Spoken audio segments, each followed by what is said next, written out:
Channel GS excellence education. हमने previous class में प्रस्तावना के ऊपर बात की थी, प्रीएम्बल के ऊपर बात की थी, वो हमने डिटेल में पढ़ी थी। इसके अलावा मैंने आपको संविधान के सारे पार्ट्स, आर्टिकल्स नहीं पार्ट्स पढ़ाए थे, जिसमें मैंने आपको बताया था कि हर एक पार्ट में क्या क्या गिवन है और उसके ऊपर एग्जाम्स में क्वेश्चन जो है बनते ही बनते हैं। तो अभी कोई भी एग्जाम इन 3-4 मंथ्स में तो होने के कोई भी चांसेस नहीं है, तो हम सब कुछ डिटेल में पढ़ेंगे।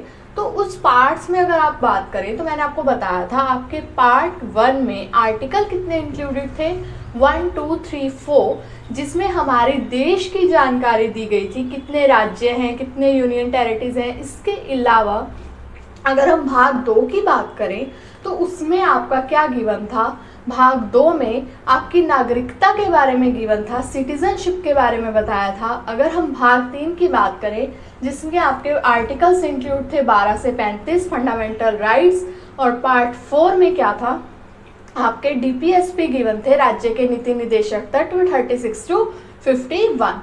तो ये सब कुछ हम डिटेल में पढ़ चुके हैं, आपको लिंक डिस्क्रिप्शन में मिल जाएंगे। आज हम उसके आगे बात करेंगे। संविधान का मोस्ट इम्पॉर्टेंट जो हमारा पार्ट है वो है आपका, जिसके अकॉर्डिंग हमारा सिस्टम वर्क करता है। संविधान का लगभग 60 to 70% जो है इसी में ही इंक्लूड हो जाता है। 100 आर्टिकल्स आपके इंक्लूड हैं। पार्ट 5 आज हम उसके ऊपर बात करेंगे।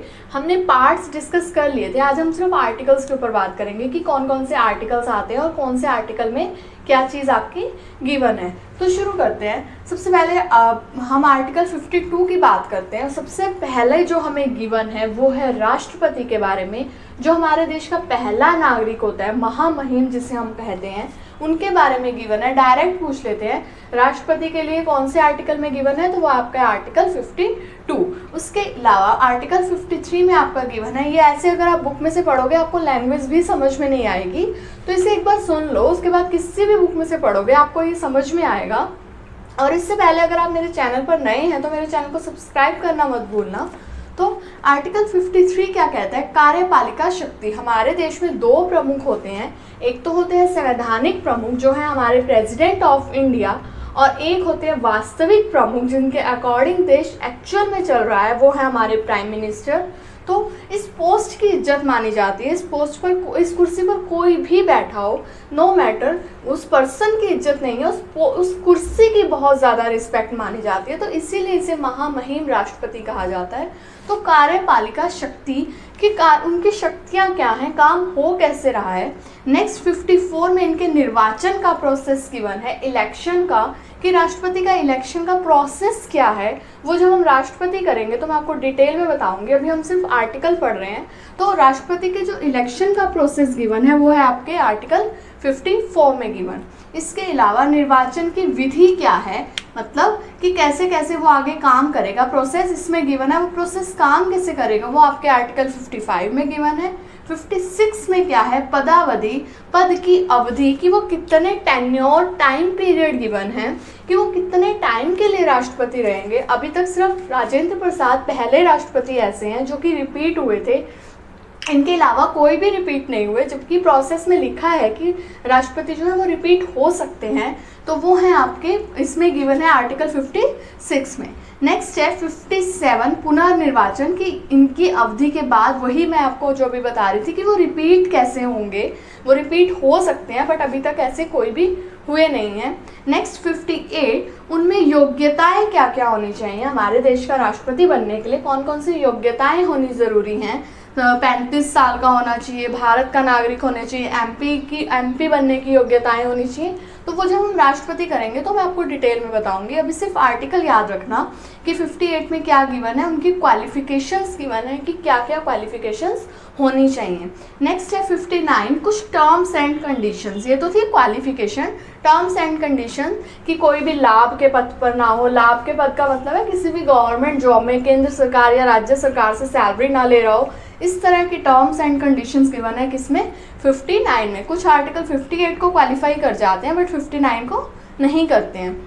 नेक्स्ट है आर्टिकल 60, जिसमें आपकी क्या गिवन है, शपथ। आपको अगर याद हो, मैंने अनुसूचियों में भी आपको बताया था, थर्ड अनुसूची में आपकी शपथ गिवन थी, बट उसमें राष्ट्रपति, उपराष्ट्रपति और राज्यपाल की शपथ को नहीं गिवन था। शपथ होता है ओथ टेकिंग प्रोसेस, जो कोई भी अगर राष्ट्रपति बनते हैं तो वो क्या कुछ वर्ड्स होते हैं कि मैं ये, मेरा नाम ये है, मैं अपने सारा काम अच्छे से करूँगा, ऐसे इस तरह की कुछ लाइन्स होती हैं, तो वो होती है। अब वो शपथ को दिलवाता कौन है? जब मैं आपको बता रही हूँ कि फर्स्ट नागरिक ही राष्ट्रपति है, तो इन्हें शपथ कौन दिलवाएगा? तो जो भारत के राष्ट्रपति हैं, जो कि कार्यपालिका का प्रमुख होता है, और एक होती है न्यायपालिका जिसमें आपकी सुप्रीम कोर्ट आती है, उनके सीजेआई को और राष्ट्रपति को इक्वालिटी मानी जाती है, तो सबको शपथ राष्ट्रपति दिलवाते हैं। लेकिन राष्ट्रपति को जो शपथ दिलवाएंगे वो कौन दिलवाएंगे? सीजेआई, हमारे चीफ जस्टिस ऑफ इंडिया, जो कि न्यायपालिका के प्रमुख हैं। न्यायपालिका का प्रमुख और कार्यपालिका के प्रमुख की बराबरी मानी जाती है। तो क्वेश्चन इंपॉर्टेंट है, पूछ लेते हैं, राष्ट्रपति की शपथ का प्रोसेस किस में गिवन है? तो आर्टिकल 60 में। नेक्स्ट अगर हम बात करें 61, अब शपथ हो गई, वो सिलेक्ट हो गए, अब उन्हें हटाया भी जा सकता है, किससे? इम्पीचमेंट प्रोसेस से, जिसे हम महाभियोग कहते हैं। अभी तक हमारे देश में किसी भी राष्ट्रपति पर ये वाला प्रोसेस लगा नहीं है सच महाभियोग का, तो वो किस में गिवन है? आपके आर्टिकल 61 में।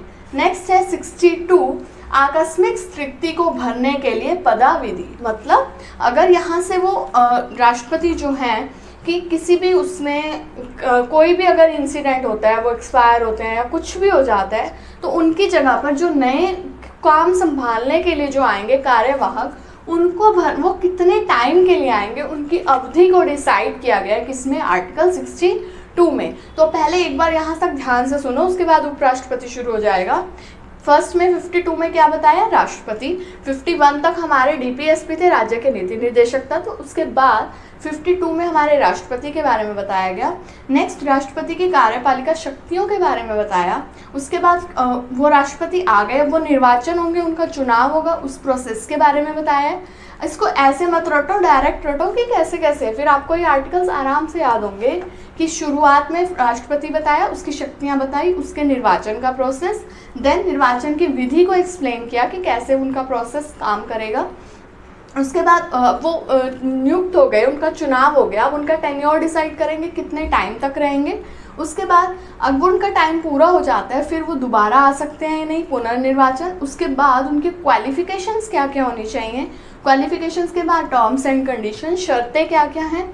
देन अब वो बन गए, उन्हें शपथ कौन दिलवाएगा? शपथ के बाद उन्हें हटाया भी जा सकता है, किससे? महाभियोग से। उसके बाद अगर वो हट जाते हैं तो दोबारा थोड़े टाइम के लिए अगर कोई बन के आता है, जितना टाइम चुनाव का प्रोसेस चलता है, तो वो कौन बनकर आते हैं? भारत के उपराष्ट्रपति, वाइस प्रेसिडेंट ऑफ इंडिया। अब आपके आर्टिकल 63 से वाइस प्रेसिडेंट शुरू हो जाएंगे।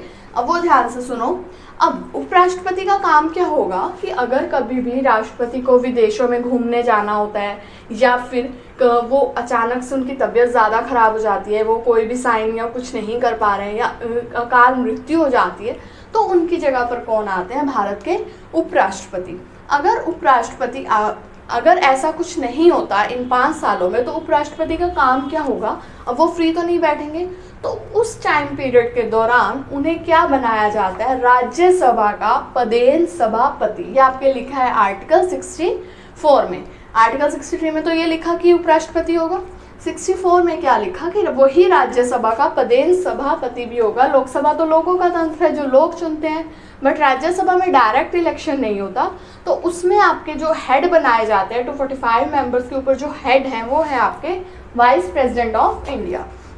नेक्स्ट 65 में क्या गिवन है?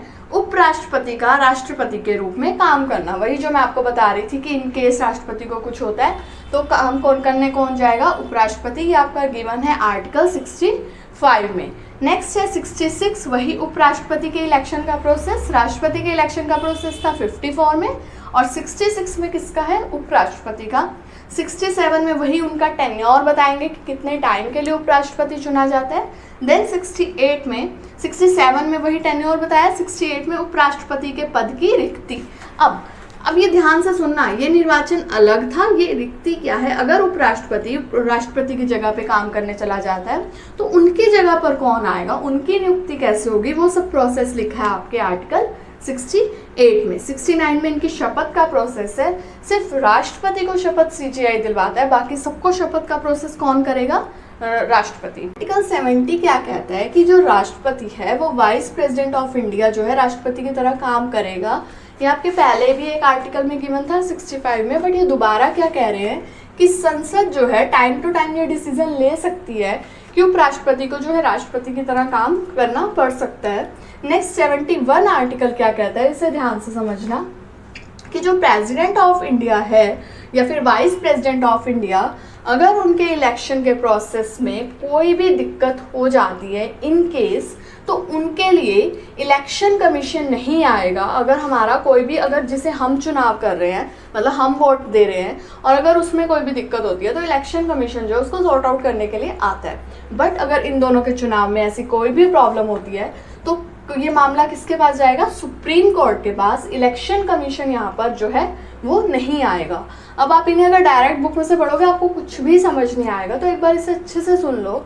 नेक्स्ट 72 मोस्ट इम्पॉर्टेंट, बहुत बार एग्जाम में पूछ लेते हैं, राष्ट्रपति के पास क्षमादान की शक्ति कौन से आर्टिकल में है? तो वो है आपके आर्टिकल 72 में। आपको पता होगा आपके राष्ट्रपति के पास एक पावर है, अगर कोई भी सुप्रीम कोर्ट ने किसी भी को फांसी की सज़ा दे दी है, कोई भी सज़ा सुना दी है, अगर राष्ट्रपति चाहे, अगर कोई भी क्षमादान याचिका लगाता है राष्ट्रपति के पास, और राष्ट्रपति के पास एक पावर होती है कि वो उसको माफ़ कर सकता है, उसको याचिका को खारिज भी कर सकता है और उसे माफ़ भी कर सकता है, बेशक सुप्रीम कोर्ट ने ऑर्डर उसको फांसी का दे रखा हो। तो ये किसमें गिवन है? आपके आर्टिकल 72 में। नेक्स्ट है, अब आर्टिकल 73 की शुरुआत होगी, संघ की कार्यपालिका शक्ति और विस्तार। यहीं से आपका क्या शुरू हो जाएगा? पीएम। ये थे राष्ट्रपति और उपराष्ट्रपति, उनका प्रोसेस क्या होगा, उनकी शपथ का प्रोसेस क्या होगा। तो ये आर्टिकल्स ऐसे याद नहीं होते और एग्जाम से पूछे जाते हैं, तो इस वीडियो को 1 से 2 बार सुन लेना। उसके बाद किसी भी बुक में से उठा के पढ़ोगे, आपका ये टॉपिक तैयार होगा।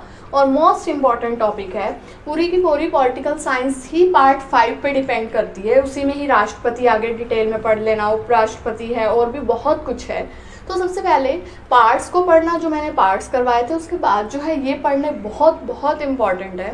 तो अगर आपको मेरी वीडियो अच्छी लगी है तो इसे लाइक ज़रूर करना, साथ ही मेरे चैनल को सब्सक्राइब करके बेल आइकन पर प्रेस कर देना फॉर लेटेस्ट अपडेट। खुश रहो, हेल्दी रहो and thank you so much for watching.